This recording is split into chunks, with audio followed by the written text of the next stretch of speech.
Hey everyone, this is Lomi, and today I'm unboxing my brand new sewing machine. Some of you may remember when my sewing machine broke around Christmas last year. I was able to get it repaired, but the technician cautioned me that it was in bad shape and wouldn't last forever, so I decided it was time to put in an order for a new machine. Unfortunately, machines at this tier have been really scarce the past year or so, probably due to shipping and manufacturing issues, so it took a long time to actually get my hands on it. My first choice was actually the Brother LB5000, but that was completely unavailable, and even living in the same city as the Brother International headquarters didn't help me get my hands on it.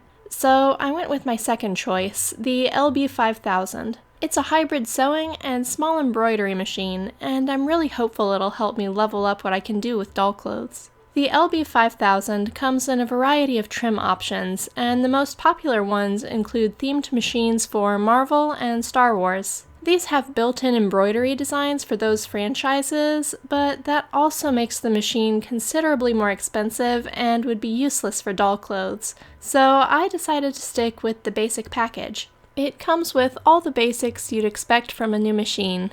A cover, a maintenance kit, a handful of different feet, and this one also includes a few pre-wound bobbins for embroidery.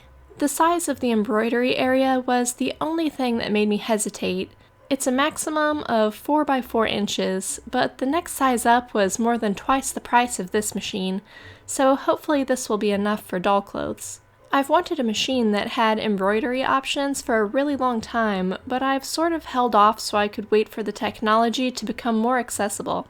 Up until recently, the software necessary for creating and digitizing embroidery patterns has been really cost prohibitive, and it's only just in the past few years that some open source options started becoming available. I'll be testing software options because I obviously want to make a bunch of my own designs, and I think it would be cool to offer some of the embroidery files I make as free downloads for people who might have an embroidery machine of their own, or at least have access to one.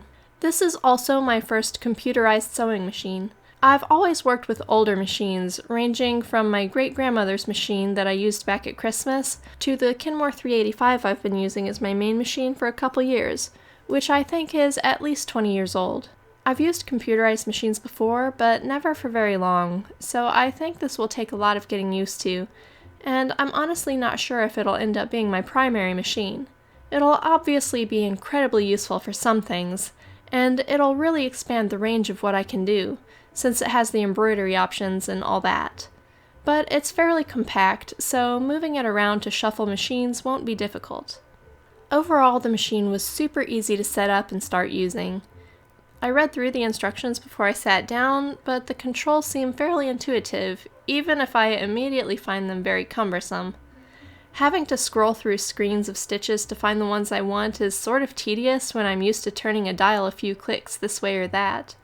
Settings to adjust stitch width and length are easy to find, but awkward to use, and the process to save stitch settings so it actually remembers them after I switch to another stitch option is a lot more of a hassle than I feel like it should be. I decided to jump right in with a project I've been working on, so you get a little sneak preview of a doll project I really hope to finish in the next month. And I get a first taste of sewing with this machine.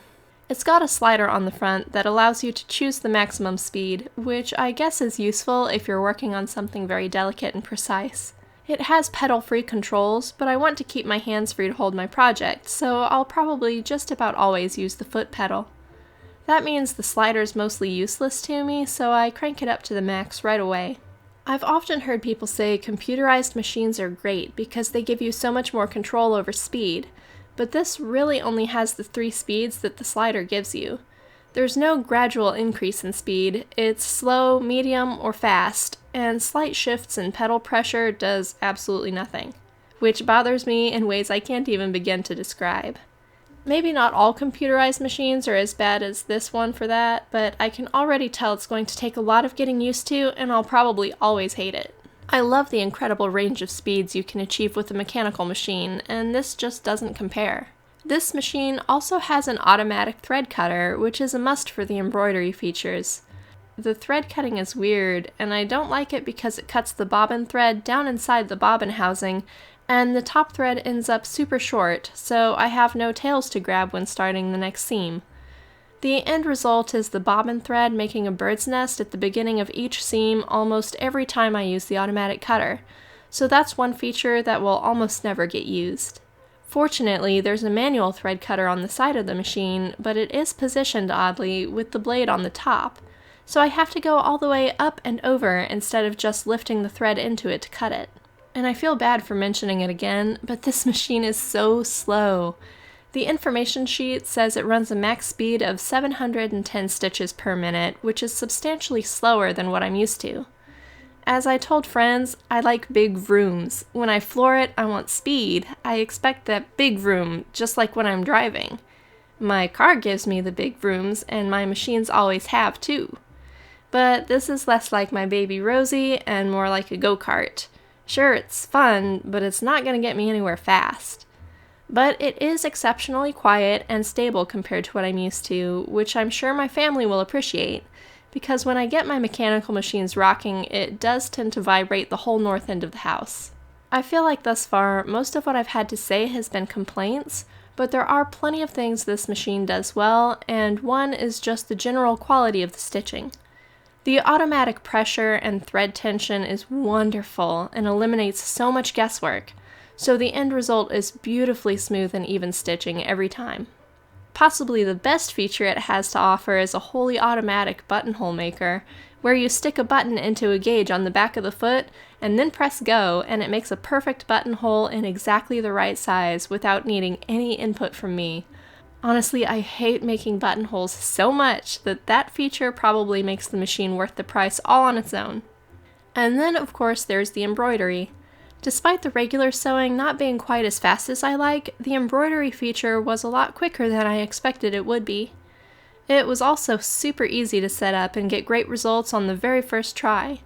I just picked a random fabric, ironed on a stabilizer, and snapped it in to try a default embroidery design.